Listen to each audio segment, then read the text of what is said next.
जय श्री कृष्ण मित्रों। किसी ने क्या खूब कहा है कि सत्य जब भी मिला है अंदर ही मिला है, और जिन्हें भी मिलेगा अपने हृदय के भीतर, हृदय के अंदर ही मिलेगा। जिसने भी बाहरी संसार को छोड़कर अपने भीतर झांका है उसने ही परम शांति और सच्चाई को पाया है। सत्य कोई वस्तु नहीं जिसे खोजा जाए, यह तो अनुभूति है जो तब होती है जब मन पूरी तरह से शांत और हृदय पूरी तरह से निर्मल हो। नमस्कार मित्रों, मैं एक बार फिर से आपका स्वागत करता हूं प्रेरणा पुंज चैनल पर, जहां आप सुन रहे हैं श्रीमद् भगवद गीता की एक शानदार श्रृंखला जिसका नाम है भगवद गीता की सीख। आज हम जानेंगे कि श्रीमद् भगवद गीता के 6ठे अध्याय से क्या सीखा जा सकता है, और वह भी बहुत ही सरल भाषा और आसान से शब्दों में। श्रीमद् भगवद गीता के 5वें अध्याय से हमने जाना कि भगवत प्राप्ति के लिए सर्वोत्तम मार्ग कौन सा है, अपने लक्ष्य को कैसे प्राप्त किया जाता है, और किस तरह से हमारा शरीर हमको आलस्य में बांधने की कोशिश करता है। श्रीमद् भगवद गीता के 6ठे अध्याय में हम यह जानेंगे कि योगी वास्तव में कौन होता है और एक व्यक्ति योगी कैसे बनता है। यदि आज के युग की भाषा में कहें तो योगी वह व्यक्ति है जो अपने जीवन में कुछ महान और अर्थपूर्ण हासिल करना चाहता है। साथ ही हम यह भी समझेंगे कि यदि आपने अपने जीवन में पूरी निष्ठा और परिश्रम के साथ प्रयास किया लेकिन मृत्यु से पहले अपना सपना पूरा नहीं कर पाए तो उसका क्या परिणाम होगा। तो आइए श्रीमद् भगवद गीता के 6ठे अध्याय की दिव्य शिक्षाओं की इस अद्भुत यात्रा पर आगे बढ़ते हैं। श्रीमद् भगवद गीता अध्याय 6, ध्यान योग। इस अध्याय में भगवान श्री कृष्ण पिछले अध्याय यानी 5म अध्याय से आरंभ किए गए कर्म योग और कर्म संन्यास योग के तुलनात्मक विश्लेषण को आगे बढ़ाते हैं। वे बताते हैं कि एक सच्चे साधक की वास्तविक परिभाषा क्या है और वह किस प्रकार से अभ्यास करता है। इस अध्याय का मुख्य उद्देश्य यह समझाना है कि साधना का सही तरीका क्या है और मन की शुद्ध एवं आत्म विकास कैसे संभव होता है। भगवान श्री कृष्ण समझाते हैं कि जब कोई व्यक्ति समर्पण भाव और श्रद्धा से कार्य करता है तो उसका मन क्रमशः शुद्ध होता चला जाता है और उसकी आत्मा गहन आध्यात्मिक अनुभूति करने लगती है। जब मन शांत और नियंत्रित हो जाता है तब साधना व्यक्ति के जीवन में आत्मिक उत्थान का प्रमुख साधन बन जाती है। ध्यान योग के माध्यम से एक योगी अपने चंचल मन को वश में करने का प्रयास करता है, क्योंकि भगवान बताते हैं कि अप्रशिक्षित मन हमारा शत्रु होता है, जबकि प्रशिक्षित मन हमारा सबसे प्रिय मित्र बन जाता है। श्री कृष्ण अर्जुन को सावधान करते हैं कि केवल कठोर तपस्या में लीन रहकर कोई योग में सिद्धि प्राप्त नहीं कर सकता। इसके लिए आवश्यक है कि व्यक्ति अपने भोजन, व्यवहार, मनोरंजन, कर्म और नींद इन सभी को संतुलन में रखे। अंत में भगवान साधना की उस अवस्था का वर्णन करते हैं जब मन पूर्ण रूप से ईश्वर में एकाग्र हो जाता है।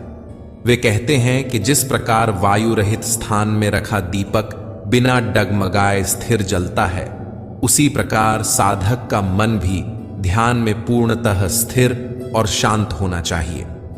वास्तव में मन को वश में करना अत्यंत कठिन कार्य है, लेकिन निरंतर अभ्यास और वैराग्य के माध्यम से इसे नियंत्रित किया जा सकता है। इसलिए जब भी मन इधर उधर भटकने लगे तब हमें उसे तुरंत वापस लाकर भगवान में एकाग्र करना चाहिए। जब मन पूरी तरह से शुद्ध हो जाता है तब वह अलौकिक अनुभूति में स्थिर हो जाता है। इस दिव्य अवस्था को समाधि कहा जाता है, जहां साधक असीम शांति और दिव्य आनंद का अनुभव करता है। इसके बाद अर्जुन भगवान से उस साधक के भविष्य के बारे में पूछते हैं जो इस मार्ग पर तो चलता है लेकिन अस्थिर मन के कारण अपने लक्ष्य तक नहीं पहुंच पाता। श्री कृष्ण उसे आश्वस्त करते हैं कि जो व्यक्ति भगवत प्राप्ति का प्रयास करता है उसके साथ कभी कोई बुराई नहीं हो सकती। भगवान हर जीव के पूर्व जन्मों में अर्जित पुण्य और आध्यात्मिक प्रगति को संजो कर रखते हैं और अगला जन्म मिलने पर उसी ज्ञान को पुनः जागृत कर देते हैं। इस प्रकार साधक अपनी अधूरी साधना को वहीं से आगे बढ़ा सकता है जहां वह पिछली बार रुका था। पूर्व जन्मों के अर्जित पुण्य और संस्कारों के बल पर योगी अपने वर्तमान जीवन में भी ईश्वर की प्राप्ति की दिशा में आगे बढ़ सकता है। अध्याय का समापन इस महत्वपूर्ण संदेश के साथ होता है कि योगी वही होता है जो भगवान के साथ एकत्व की साधना करता है। इसलिए वह तपस्वियों से, ज्ञानियों से और कर्मकांड में लिप्त कर्मियों से भी श्रेष्ठ माना गया है। और उन सभी योगियों में भी वह योगी सबसे उत्तम होता है जो भगवान की भक्ति में निरंतर लीन रहता है। इस अध्याय के पहले ही श्लोक में भगवान श्री कृष्ण अपने प्रिय मित्र, अपने परम सखा धनुर्धर अर्जुन से अत्यंत गहन और भावपूर्ण वाणी में कहते हैं, हे अर्जुन, वे मनुष्य जो बिना किसी फल की अपेक्षा के अपने कर्तव्यों का पालन करते हैं, वही वास्तव में सच्चे सन्यासी हैं, वही सच्चे योगी हैं। वे नहीं जो केवल यज्ञ की अग्नि को त्याग कर या शारीरिक कर्मों से दूर रहकर स्वयं को सन्यासी कहने लगते हैं। कितने ही लोग इस संसार में तरह तरह की बातें करते हैं। कोई कहता है मैंने सब कुछ त्याग दिया, कोई कहता है मैं सन्यासी बन गया, अब मुझे कुछ नहीं करना। लेकिन भगवान श्री कृष्ण यहां इन भ्रांतियों को पूरी स्पष्टता से दूर करते हैं। वे कहते हैं, अगर कोई व्यक्ति स्वयं को ज्ञानी मानकर आत्मा की बातें करके अपने कर्तव्यों से मुंह मोड़ लेता है तो वह सच्चा सन्यासी नहीं है। फिर श्री कृष्ण अर्जुन से अत्यंत करुणा और प्रेरणा से भरे स्वर में कहते हैं, हे अर्जुन, मनुष्य को स्वयं ही अपने उद्धार का प्रयास करना चाहिए। वह अपनी आत्मा को अधोगति की ओर न जाने दे। यह वाक्य एक गूंज की तरह आत्मा में उतरता है कि कोई और नहीं, सिर्फ हम ही अपने जीवन की दिशा तय करते हैं। भगवान समझाते हैं कि केवल सांसारिक कर्मों को त्याग देने से कोई योगी नहीं बनता, बल्कि जो व्यक्ति अपने सभी कर्तव्यों को ईमानदारी से निभाता है और फिर भी उनके फल की इच्छा नहीं करता, वही असली योगी है, वही सच्चा साधक है। फिर वे अत्यंत मार्मिक रूप से कहते हैं, जो व्यक्ति अपने मन को जीत लेता है उसके लिए इस संसार में कुछ भी असंभव नहीं रह जाता। लेकिन जिसका मन ही उसे भटका रहा हो, वह संसार की किसी भी चीज को नहीं पा सकता, क्योंकि जब हमारा मन हमारा सेवक बन जाता है तब वह हमारा सबसे सच्चा मित्र होता है। लेकिन जब हम ही अपने मन के गुलाम बन जाते हैं तब वही मन हमारा सबसे बड़ा शत्रु बन जाता है। भगवान श्री कृष्ण अत्यंत करुणा और गहराई से अर्जुन से कहते हैं, हे अर्जुन, वे योगी जिन्होंने अपने चंचल मन पर विजय प्राप्त कर ली है, वे जीवन के हर द्वंद्व से ऊपर उठ जाते हैं, चाहे वह सर्दी गर्मी हो, सुख दुख हो या मान अपमान। ये विरोधाभास उन्हें विचलित नहीं कर पाते। ऐसे योगी भीतर से शांत, स्थिर और भगवान की भक्ति में अडिग रहते हैं। भगवान का स्वर मानो अर्जुन के हृदय को छूता है। वे कहते हैं कि जो योगी ज्ञान और विवेक से संतुष्ट हैं, जिन्होंने इंद्रियों पर पूर्ण नियंत्रण पा लिया है, वे परिस्थितियां चाहे जैसी भी हों, भीतर से कभी नहीं डगमगाते। उनके लिए धूल, पत्थर और सोना सब एक समान है। उन्हें किसी चीज का न लोभ होता है न अभाव की पीड़ा। ऐसे योगी सबको एक ही दृष्टि से देखते हैं, चाहे वह मित्र हो या शत्रु, शुभ चिंतक हो या द्वेषी, पुण्यात्मा हो या पापी। वह किसी के प्रति न तो मोह पालता है न घृणा, चाहे कोई कितना भी अपना हो या पराया। वह योगी समदृष्टि से सबको देखता है। यही निष्पक्षता, यही करुणा योगी का असली गुण है। भगवान कहते हैं, हे अर्जुन, जब तुम्हारे भीतर ऐसा भाव जागृत हो जाए जब तुम संसार की वस्तुओं, विचारों और वासनाओं से मोहित होना छोड़ दो, जब तुम सबके प्रति, चाहे वे मनुष्य हों या पशु पक्षी, एक समान दया और करुणा का भाव रखने लगो, तभी समझना कि तुम सच्चे योगी बनने की दिशा में अग्रसर हो। और फिर एक अत्यंत मधुर लेकिन दृढ़ संदेश में श्री कृष्ण अर्जुन से कहते हैं, हे पार्थ, जब यह योगी भाव जागे तब किसी आशा या भय के बिना अपने मन को अपना मित्र बनाकर मेरा ध्यान करो। यहां श्री कृष्ण का संदेश स्पष्ट है कि योग सिर्फ शरीर को मोड़ने या सांसों को नियंत्रित करने की क्रिया नहीं है। यह आत्मा की एक ऐसी अवस्था है जहां मन शांत हो, दृष्टि सम हो और हृदय में सिर्फ भक्ति की ज्योति जल रही हो। फिर वे अर्जुन को जीवन में संतुलन का महत्व सिखाते हैं। वे कहते हैं, हे अर्जुन, जो लोग बहुत अधिक भोजन करते हैं या बहुत कम भोजन करते हैं, बहुत अधिक सोते हैं या बहुत कम सोते हैं, वे योग में सफल नहीं हो सकते। इस गूढ़ ज्ञान में एक बेहद मानवीय चेतावनी छुपी है कि अति किसी भी चीज की ठीक नहीं। योग का मार्ग संयम का मार्ग है। जो व्यक्ति अपने आहार विहार को संयम में रखता है, जो कर्म और विश्राम के बीच संतुलन बनाए रखता है और जो अपनी निद्रा और जागरण को साधे रखता है, वही योग का वास्तविक अभ्यास कर सकता है। और ऐसा व्यक्ति ही जीवन के दुखों को शांति में रूपांतरित कर सकता है।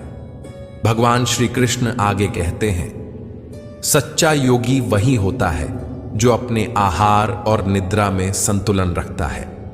वह न तो अत्यधिक भोग करता है और न ही कठोर उपवासों में शरीर को कष्ट देता है। उसका जीवन संतुलन और संयम से भरा होता है। ऐसा योगी जब कोई वचन देता है तो उस पर अडिग रहता है, जैसे शांत और स्थिर वायु में दीपक की लौ टिमटिमाए बिना स्थिर रहती है। जब उसका मन भटकने लगता है तब वह उस चंचलता को पहचान कर उसी क्षण उसे नियंत्रित करता है और दोबारा अपने मन को साधना में एकाग्र कर लेता है। और जब वह योगी इस निरंतर अभ्यास के बल पर संपूर्ण ज्ञान की अवस्था में पहुंच जाता है, तब कोई भी बड़ा से बड़ा दुख उसे विचलित नहीं कर सकता। उसका मन अब संसार के द्वंद्वों से ऊपर उठ जाता है। वह उस ऊंचाई पर पहुंच जाता है जहां उसकी चेतना भगवान से एकाकार हो जाती है। ऐसा योगी सब जीवों में भगवान को देखता है और भगवान में ही समस्त जीवों को। उसका हृदय समता और करुणा से भरा होता है।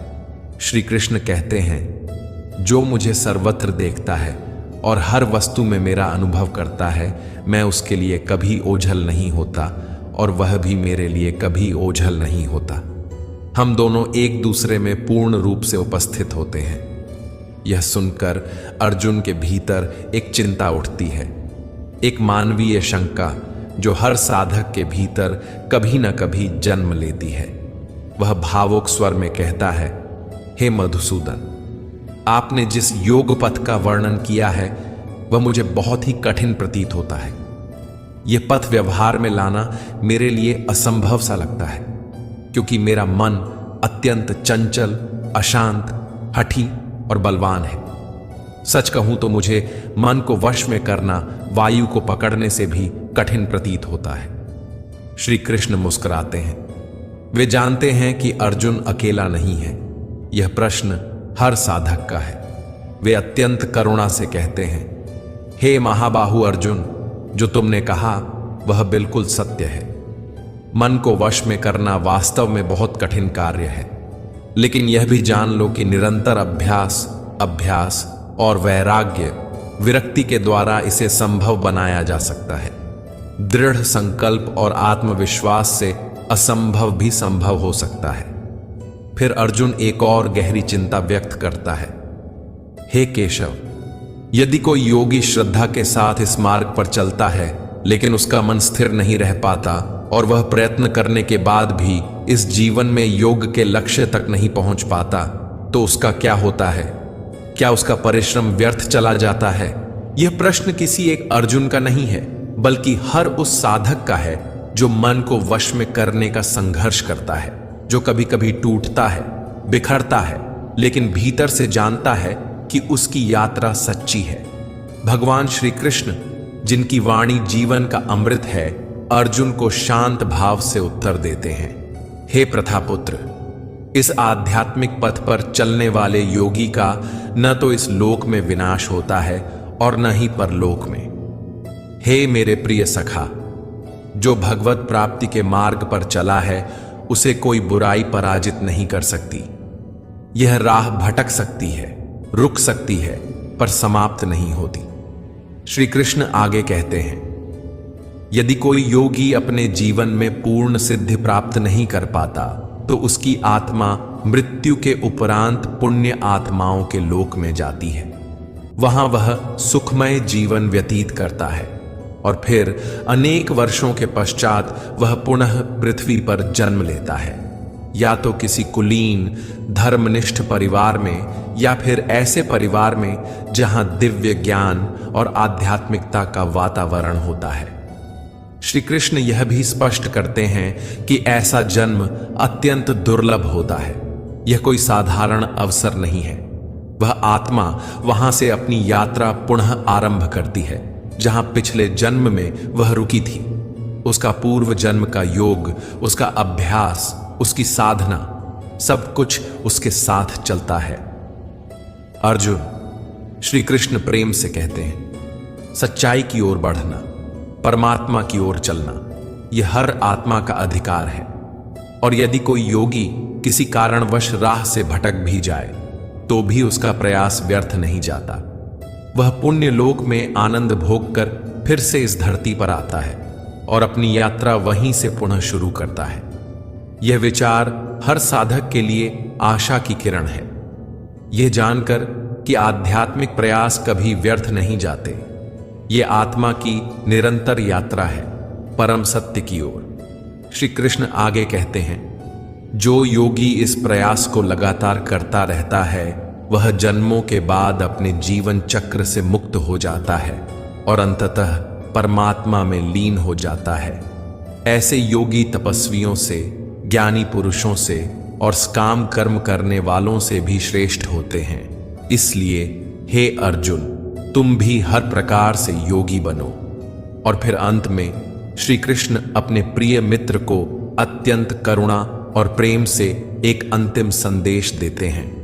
सभी योगियों में वह योगी सबसे श्रेष्ठ है जो पूरे मन, श्रद्धा और प्रेम के साथ मुझ में लीन रहता है। जो मेरी भक्ति में निरंतर डूबा रहता है, मैं उसे अपना सबसे प्रिय मानता हूं। मित्रों, श्रीमद् भगवद गीता के 6ठे अध्याय से हमें यह महान संदेश मिलता है कि हर वह व्यक्ति जिसकी आंखों में कुछ बड़ा करने का सपना हो, जिसे अपने जीवन में कोई विशेष लक्ष्य प्राप्त करना हो, उसे अर्जुन की तरह एक योगी बनना चाहिए। योगी कौन है? योगी वह होता है जो अपनी भावनाओं को संतुलित रखता है, जो अपने लक्ष्य के प्रति पूर्ण निष्ठा से कार्य करता है, जो हर परिस्थिति में अपने मन को नियंत्रित करता है और कभी हार नहीं मानता। वह जीवन की हर चुनौती को अपने आत्मविश्वास और संयम से पार करता है। लेकिन मित्रों, यह जीवन अनिश्चितताओं से भरा है। हम नहीं जानते कि कल क्या होगा। यही प्रश्न हर व्यक्ति के मन में आता है। यदि मैं अपने सपनों को पूरा करने के लिए पूरी जिंदगी मेहनत करता रहूं, लेकिन पहले ही मृत्यु आ जाए, तो क्या मेरी सारी मेहनत व्यर्थ चली जाएगी? यहीं पर भगवान श्री कृष्ण हमें एक गहरा और रहस्यमय उत्तर देते हैं। वे कहते हैं कि अगर आप सच्चे मन से प्रयास कर रहे हैं, कठिन परिश्रम कर रहे हैं और अनुभव तथा ज्ञान अर्जित कर चुके हैं, लेकिन किसी कारणवश आपको अपने जीवन में लक्ष्य की प्राप्ति नहीं हो पाती और आपकी मृत्यु हो जाती है, तो भी आपका प्रयास व्यर्थ नहीं जाता। भगवान श्री कृष्ण आश्वस्त करते हैं कि ऐसे योगी मृत्यु के पश्चात पुण्य लोकों में जाते हैं जहां उन्हें सुख और शांति प्राप्त होती है। जब वहां पर उनके पुण्य कर्मों का फल समाप्त होता है, तब वे फिर से पृथ्वी पर जन्म लेते हैं, और वह भी ऐसे कुल या वातावरण में जहां उन्हें पिछले जन्म का ज्ञान, अनुभव और मानसिक स्तर पहले से ही प्राप्त होता है। इस तरह से वह आत्मा अपने अधूरे कार्य को नए जीवन में दोबारा शुरू कर सकती है। वहीं से जहां पिछली यात्रा थमी थी, वह फिर से प्रयास करती है और निरंतर अभ्यास करते हुए अंततः अपने परम लक्ष्य मोक्ष की प्राप्ति कर लेती है।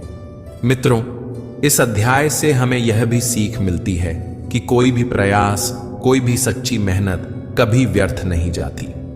हर प्रयास आत्मा की यात्रा को एक कदम आगे ही ले जाता है। आशा है कि श्रीमद् भगवद गीता के 6ठे अध्याय की यह सरल और भावनात्मक व्याख्या आपको पसंद आई होगी। आपने इस अध्याय से क्या सीखा, कृपया हमें कमेंट में जरूर बताएं। अगर इस वीडियो में मुझसे कोई त्रुटि रह गई हो तो मैं आप सबसे क्षमा प्रार्थी हूं। जल्द ही मिलेंगे गीता के 7वें अध्याय की एक और सुंदर, सरल और ज्ञानवर्धक व्याख्या के साथ। तब तक के लिए अपना ध्यान रखें, स्वस्थ रहें, प्रसन्न रहें। जय श्री राधे कृष्ण। राधे राधे।